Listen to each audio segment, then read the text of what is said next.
Welcome students, welcome to class 10th Social Science History, and today we'll talk about Germany, unification of Germany and Italy. This is NCERT page number 19 and we'll take on till page number 21. The first para, it tells you about unification of Germany. It says here that in 1848 Germany tried to unite, that we have already studied. Germany tried to unite the German Federation into a nation state, and you remember that the crown was offered to Louis Philippe, but he denied and instead joined the monarchs. So again here we are going to study about it. So the first point in the process of unification of Germany was that in 1848 Germans tried to unite different regions of German Confederation into a nation state that was to be governed by an elected parliament. However, this initiative failed due to the combined efforts of the military, the monarchy and the Junkers. Now, who are the Junkers? So, Junkers were the large landowners of Prussia. They were the large landowners of Prussia. So, this revolt failed. Then the third point, now the main initiative was taken by Prussia under its chief minister Otto von Bismarck.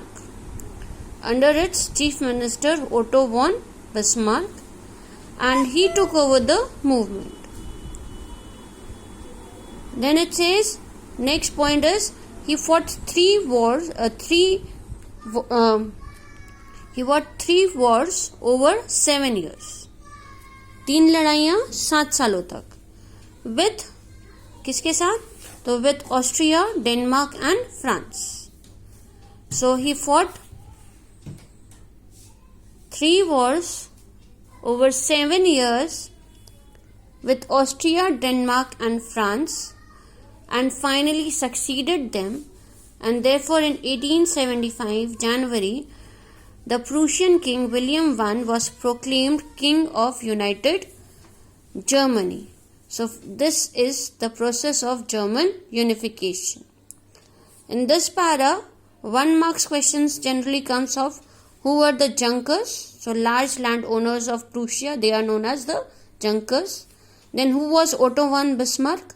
He was the chief minister of Prussia, or the architect of German unification. Next we'll study about unification of Italy.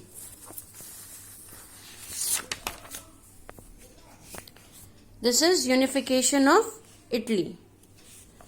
So, if you see the map here, Italy was not a single state. It was divided into 7 big and small territories. Out of these 7 states, only one, Sardinia Piedmont, was occupied by Italian princely house. So only one, Sardinia Piedmont, was governed by an Italian princely house. So the first point in Italy unification is ethnic composition of Italy. Italy was divided into 7 states, of which only one was ruled by Italian princely house, Sardinia Piedmont. जो एक ही house था, that was Sardinia Piedmont, and it was ruled by Italian princely house. And in the map you can see here, this is Sardinia Piedmont. Then the major contributor through which this unification took place was Giuseppe Mazzini. Giuseppe Mazzini you have already studied in page number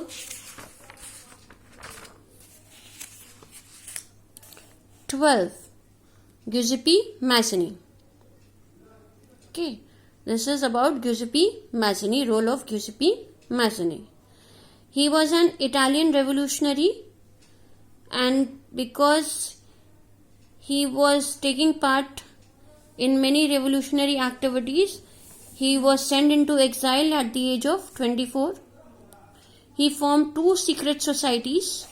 One was Young Italy in Marseilles and the second was Young Europe in Berne. These societies were formed by like-minded people of Poland, France, Italy and the German states. And Duke Metternich, he described him as the most dangerous enemy of their order, that is the conservative order. So the second point in unification of Italy is role of Giuseppe Mazzini. Then you can see here it says he was an Italian revolutionary. He founded two underground societies, Young Italy in Marseilles and Young Europe in Berne. And one line you can add more, that he was described by Otto von Bismarck as the most dangerous enemy of their social order. Then the third is role of Cavour. You can see his picture here, Cavour. He was the chief minister of Italy and he formed an alliance, that is a partnership, with France, and because of that he was successful in defeating the Austrian forces. So the third is role of Cavour, chief minister of Italy, and he formed an alliance with France and defeated Austrian forces in 1859. He is the chief architect of unification of Italy. Then the fourth is Garibaldi, that is Giuseppe Garibaldi. You can see here Giuseppe Garibaldi. He was the most celebrated of the Italian revolutionaries and he had a large number of volunteers, armed volunteers, who were known as the Red Shirts. So in 1860, he marched to the Kingdom of Two Sicilies. Here you can see Kingdom of Two Sicilies and South Italy. And he won over the confidence of the peasants there, and with their support he and his Red Shirts, they were able to drive away the Spanish rulers. So the fourth one who is important here is role of Garibaldi.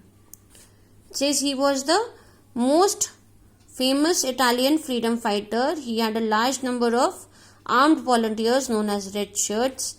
In 1860, they marched into South Italy and Kingdom of Two Sicilies, and with the support of local peasants drove out the Spanish rulers. Then the last person is Victor Emmanuel II. Victor Emmanuel II, you can see here, Garibaldi was helping him wear socks, and actually these socks were not socks, it was actually depicting Italy. So Garibaldi was helping Victor Emmanuel II to conquer or to rule Italy. So Victor Emmanuel II, he was proclaimed King of United Italy.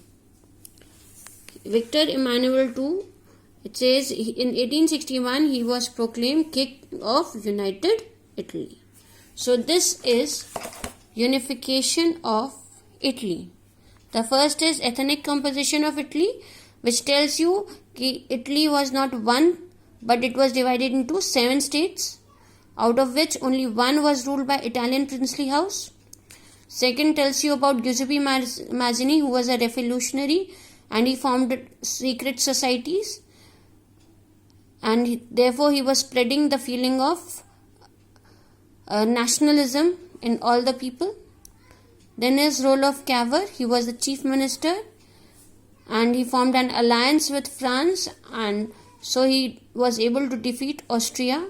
Then is Garibaldi, who with his volunteers known as Red Shirts was able to occupy Kingdom of Two Sicilies and South Italy. And the last one is Victor Emmanuel II, who was proclaimed King of Italy. This much for now. See you in the next class. Note down both these answers.